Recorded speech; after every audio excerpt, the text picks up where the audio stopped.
ഈ നമ്മള് പലപ്പോഴും നമ്മുടെ കുട്ടികൾ നമ്മൾ അനുഭവിക്കാത്ത സുഖങ്ങൾ അനുഭവിക്കണമെന്നും നമ്മൾ അനുഭവിച്ച കഷ്ടപ്പാടുകൾ അനുഭവിക്കരുതെന്നും വിചാരിക്കുന്നവരാണ്. നല്ലത് ചിന്തയാണത്, നല്ലത് തന്നെയാണ്. പക്ഷെ ഇത് ഇപ്പൊ വന്നൊരു എക്സ്ട്രീം ലെവലിലോട്ട് പോയിക്കൊണ്ടിരിക്കുകയാണ്.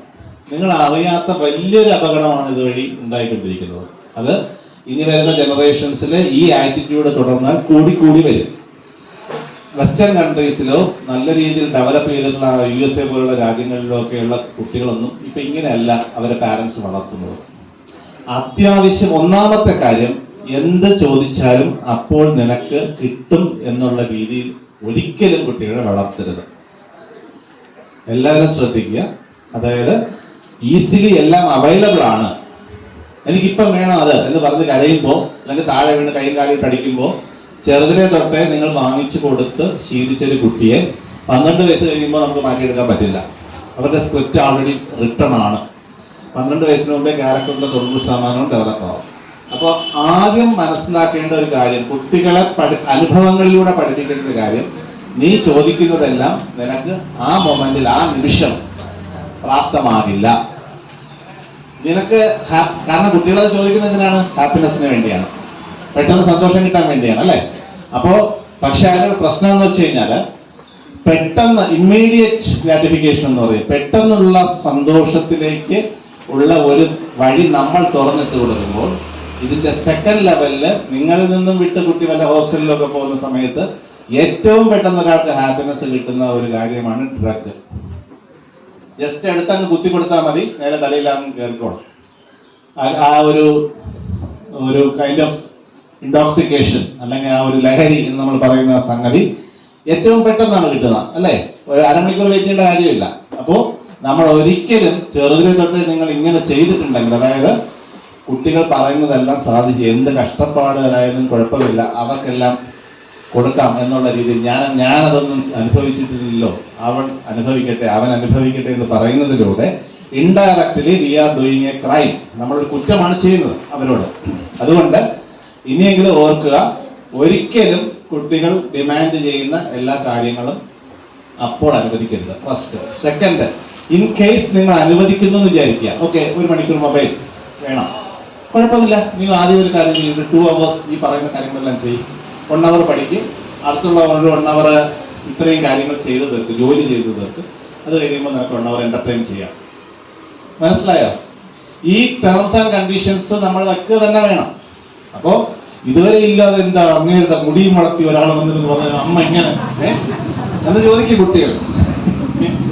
പറയണം, ശരി, ഇന്നുവരെ എനിക്കത് അറിയില്ലായിരുന്നു, പക്ഷെ ഇന്ന് തൊട്ട് നീ അങ്ങനെ ചെയ്താൽ മതി. അപ്പോ ഫസ്റ്റ് ഡേ നല്ല ഡിസ്കംഫർട്ട് ഉണ്ടാവും, ചിലപ്പോൾ ആഹാരം കഴിക്കില്ല, ചിലപ്പോൾ നിങ്ങൾക്ക് 2 അടിയും തരും. സെക്കൻഡ് ഡേ ആകുമ്പോൾ കുറച്ചൊക്കെ കുറയും, പക്ഷെ നിങ്ങൾ കോംപ്രമൈസ് ചെയ്യാൻ തയ്യാറല്ല എന്ന് വിചാരിക്കുക. തേർഡ് ഡേ ആകുമ്പോൾ അല്പം കൂടെ കുറയും. ഒരു 7 ദിവസം ഫോളോ ചെയ്ത് പോയാൽ മതി, കുട്ടികൾ പെട്ടെന്ന് പുതിയ ഹാബിറ്റുമായിട്ട് നമ്മളെക്കാളും പെട്ടെന്ന് കണക്റ്റഡ് ആവും. Once it is tuned as a rule, ഒരു ലോ പോലെ അല്ലെങ്കിൽ നിയമം പോലെ അവരുടെ മനസ്സിൽ കയറുന്ന 2 മണിക്കൂർ പഠിക്കാതെ മൊബൈൽ കിട്ടില്ല. ഇത് ഇങ്ങനെയാണ് കുട്ടികളുടെ വർക്ക് ചെയ്യുന്നത്. കുട്ടികളെ കൂടെ എത്തിക്കൊണ്ടാണ് പറയുന്നത്. അതാ ഞാൻ നേരത്തെ സാറിനോട് പറഞ്ഞത്, 2 സെഷനായിട്ട് ചെയ്യുന്നതാണ് നല്ലതാണ്. അപ്പോ പക്ഷെ ഇത് പറയാതിരിക്കാൻ പറ്റില്ല. ഏത് കാര്യവും ഒരു ടീനേജ് വരെയുള്ള കുട്ടികളെ സംബന്ധിച്ച് ഒരു റൂൾ എന്ന രീതിയിൽ നമ്മൾ ഒരു ഹാബിറ്റായിട്ട് പ്രാക്ടീസ് ചെയ്യിച്ചാൽ ഇതിങ്ങനെയാണ് എന്നൊരു സംഭവം അവരുടെ മനസ്സിൽ വരും, അല്ലേ? ചെറുതിനെ നടയിൽ കൊണ്ട് നടത്തുന്ന ആനക്കുട്ടിക്ക് സംഭവിക്കും പോലെ വളരെ ചെറുതിനെ ഒരു ആനക്കുട്ടിയെ ഒരു ക്ഷേത്രത്തിന്റെ നടക്കൊണ്ടിരുത്തിയാൽ അതൊരു വലിയ കൊലക്കൊമ്പൻ ആനയായാലും നിങ്ങൾ തുടൽ ഉരുവിട്ട് നോക്കും, അത് അവിടെ തന്നെ നിൽക്കും, അത് പോകില്ല. ട്യൂൺഡ്, അതിനാണ് പറഞ്ഞാൽ ട്യൂൺ ചെയ്യുക എന്ന് പറയുക. ഒരു സിറ്റുവേഷനുമായിട്ട് ട്യൂൺ ചെയ്യുക. നമ്മളെല്ലാം ചില സാഹചര്യങ്ങളുമായിട്ട് ട്യൂൺ ചെയ്ത് കിടക്കുന്ന ആൾക്കാരാണ്.